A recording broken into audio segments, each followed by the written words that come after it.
Subscribe. Hit the bell. The March delivery cycle is the most important live data feed in commodity markets right now. Every vault update, every delivery notice, every registered inventory number matters. Be here as it happens. Your numbers as of Monday, March 2nd, 2026. Silver, bid 88.73, down 4.94, a 5.27% decline. Session low, 86.45, session high, 100 on 13. Gold, bid 5,312.20, up 34, a 0.64% gain. Session low, 5,063, session high, 5,420. Read those two lines side by side. On the day Ras Tanura was struck by Iranian drones. On the day Qatar halted all LNG production indefinitely. On the day Kuwait's air defenses destroyed 3 American F-15E Strike Eagles. On the day the U.S. president called this the preliminary phase. Gold, 0.64%, 5.27%. That divergence is not a contradiction of the silver thesis. It is the exact setup for the next phase. Here is the full picture. Most financial coverage is narrating individual events. Here's the cumulative operational picture, because the individual events change meaning when you see them together. Iran has struck 15 countries and military installations in the same operational window: Israel, the United States, UAE, Saudi Arabia, Qatar, Kuwait, Jordan, Iraq, Bahrain, Oman, Syria, Cyprus, and French, Italian, and British military positions. Multi-front simultaneous engagement targeting the world's most critical energy infrastructure. Not one country, not one corridor. 15. The United States canceled 41% of all scheduled Middle East flights. Kuwait's air defenses destroyed 3 American F-15E Strike Eagles. Not unidentified aircraft, not drones. Advanced U.S. multi-role combat jets, destroyed in shared airspace by a treaty ally's defense systems. When a U.S. ally destroys American combat aircraft, the deconfliction systems designed to prevent exactly that outcome are failing under live combat conditions. That is not an incident. That is confirmation. The fog of war is physically present across the entire theater. Iran's security apparatus has formally ruled out direct talks with the United States. No ceasefire process is active. No visible negotiation track exists. The commander-in-chief of the world's largest military has publicly described current engagement as the preliminary phase of something larger.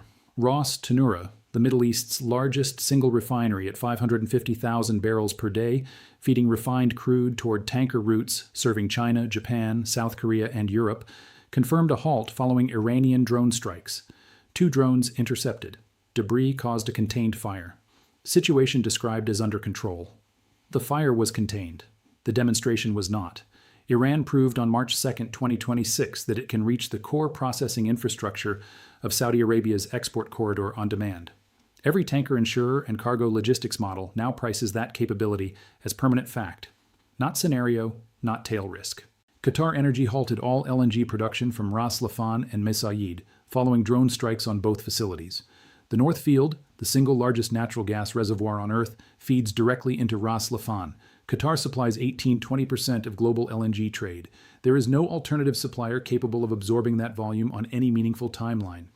European natural gas futures, up 47% in one session, largest single-day surge since the Russia-Ukraine war. Goldman Sachs analysts publicly warned European gas prices could more than double if Qatar's Hormuz supply remains suspended 1 month, potentially approaching $1,000 per 1,000 cubic meters. The 2022 European energy crisis peaked near 345 euros. The scenario Goldman is now openly modeling exceeds it. Strait of Hormuz vessel traffic down 70%. 30% of global oil supply is effectively offline or frozen, and oil is fading. It gapped 8 to 9% higher at the open and drifted back from $73 to $70 on paper. 30% of global supply disrupted, and the paper price retreats. Every person who has followed silver's price structure recognizes this mechanism precisely. Paper positioning buys time against physical reality. The historical outcome of that regime is not ambiguous. Now the data that makes everything else structurally coherent. As of Monday, 4,146 contracts are standing for March silver delivery on COMEX. That is 24.23 million ounces of physical metal, formally demanded, not rolled forward, not cash settled, demanded. 306 additional contracts stood today alone. COMEX registered silver, the metal officially assayed, tagged, and designated deliverable against open futures contracts in approved warehouses, stands at approximately 88 million ounces. The arithmetic: 4,846 contracts representing 24.23 million ounces equals 28% of total registered inventory claimed in the first 2 trading days of the delivery month. The identity of the claimants is more important than the volume. Macquarie and HSBC are the primary issuers, the entities committing to deliver physical silver. Bank of America and Citigroup are the primary stoppers, formally accepting delivery and pulling physical metal out of the COMEX system into their own custody accounts. They are not rolling. They are not accepting cash equivalents. They are standing in COMEX vaults and taking physical silver on the same session the paper price was driven down $8 in minutes. Now the data that makes everything else structurally coherent. As of Monday, 4,146 contracts are standing for March silver delivery on COMEX. That is 24.23 million ounces of physical metal, formally demanded, not rolled forward, not cash settled, demanded. 306 additional contracts stood today alone. COMEX registered silver, the metal officially assayed, tagged, and designated deliverable against open futures contracts in approved warehouses, stands at approximately 88 million ounces. The arithmetic: 4,846 contracts representing 24.23 million ounces equals 28% of total registered inventory claimed in the first 2 trading days of the delivery month. The identity of the claimants is more important than the volume. Macquarie and HSBC are the primary issuers, the entities committing to deliver physical silver. Bank of America and Citigroup are the primary stoppers, formally accepting delivery and pulling physical metal out of the COMEX system into their own custody accounts. They are not rolling. They are not accepting cash equivalents. They are standing in COMEX vaults and taking physical silver on the same session the paper price was driven down $8 in minutes. The Asian premium adds structural confirmation from the other side of the planet.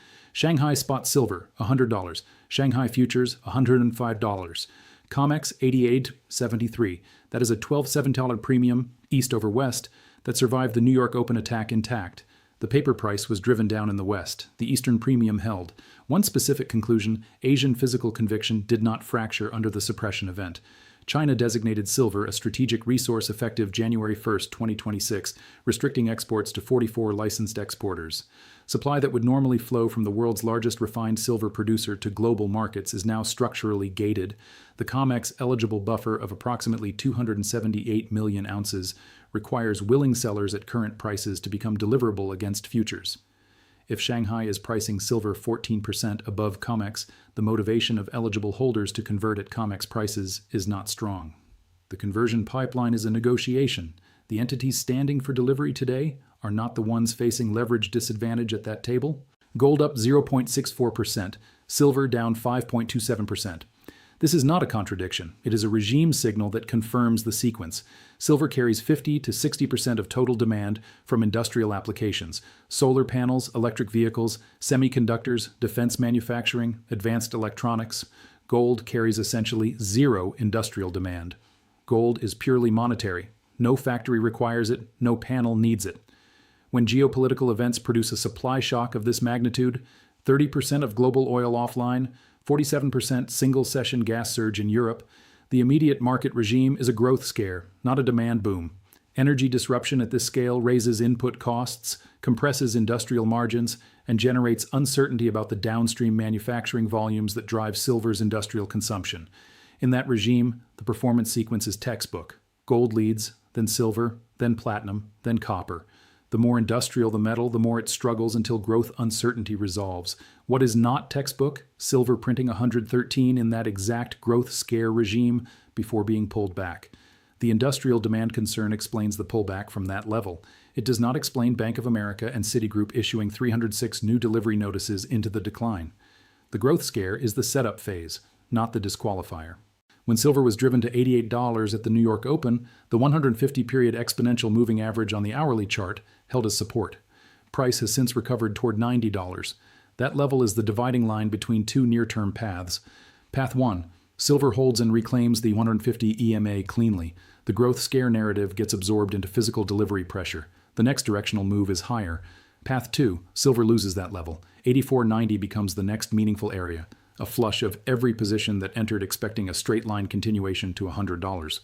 That flush resets sentiment, eliminates weak hands, and builds the accumulation base from which the next institutional phase begins with less overhead resistance. Both paths arrive at the same structural destination. The only variable is timing. The silver structural deficit is now in its 6th consecutive year. Cumulative shortfall since 2021, approximately 820 million ounces. equivalent to roughly 9 complete COMEX registered inventories stacked end to end. No single session revises that arithmetic. Solar installations consumed 230 million ounces of silver in 2025 alone at approximately 20 grams per panel. The 47% single session surge in European natural gas futures carries a documented historical policy consequence: accelerated solar deployment mandates, expanded government subsidies, and compressed installation timelines from governments that cannot absorb expensive residential energy bills politically. The Qatar gas shock is not a silver demand headwind. Through its policy consequence, accelerated European solar build-out, it operates as a demand amplifier running simultaneously with the paper price suppression event. Keith Neumeyer, CEO of First Majestic Silver, has noted that silver's all-in sustaining cost trajectory for quality producers argues for a market price well above current COMEX levels. At $88.73, the market is paying primary silver miners below forward-looking capital recovery, a pricing regime that cannot hold through a multi-year industrial demand surge. No narrative required here, pure arithmetic. Gold today, 5,312, silver's all-time high, 121.67, set January 29, 2026. Gold-silver ratio at that high, approximately 45.1. Today's ratio, approximately 60.1, a 15-point compression gap generated entirely by the paper attack on silver since that date. 3 scenarios: gold flat at 5,312, ratio moves only. 55.1, silver at $96.58. Silver touched that level this morning before being pulled back. 50.1, silver at 106.24. No new all-time high required. 45.1, silver at 118.04. January zone ratio applied to today's gold price. 0 new speculative surge required. Ratio compression alone from 60.1 to 45.1 moves silver from $88.73 to 118.4 using only the gold price that already exists today. Now apply what did not exist on January 29th. Qatar's LNG was flowing. Ras Tanura was processing 550,000 barrels per day. Hormuz traffic had not dropped 70%. Iran had not demonstrated simultaneous strike capability across 15 nations. The U.S. president had not publicly described current operations as a preliminary phase. Silver reached 121.67 in that world. It is at $88.73 in a world categorically more dangerous, more inflationary, and more physically supply-constrained across every dimension.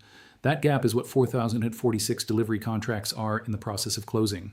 5 pillars, all pointing the same direction. None reversed by today's paper price action. China demand, $6,120 retail craft bar prices. Platform crash, 336 trillion yuan in motion. $12.17 Shanghai silver premium held through the New York attack. Delivery pressure, 4,846 contracts, 28% of registered inventory. Bank of America and Citigroup standing for physical custody, not rolling, not settling, into an $8 drop.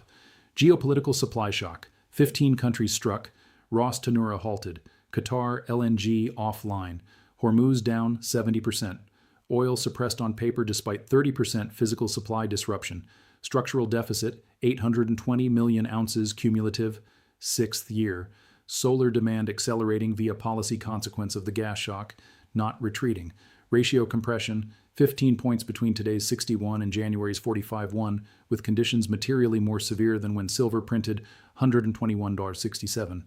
113 is not a forecast. Silver printed it this morning. The question is whether the paper attack has more remaining capacity than Bank of America and Citigroup have physical conviction.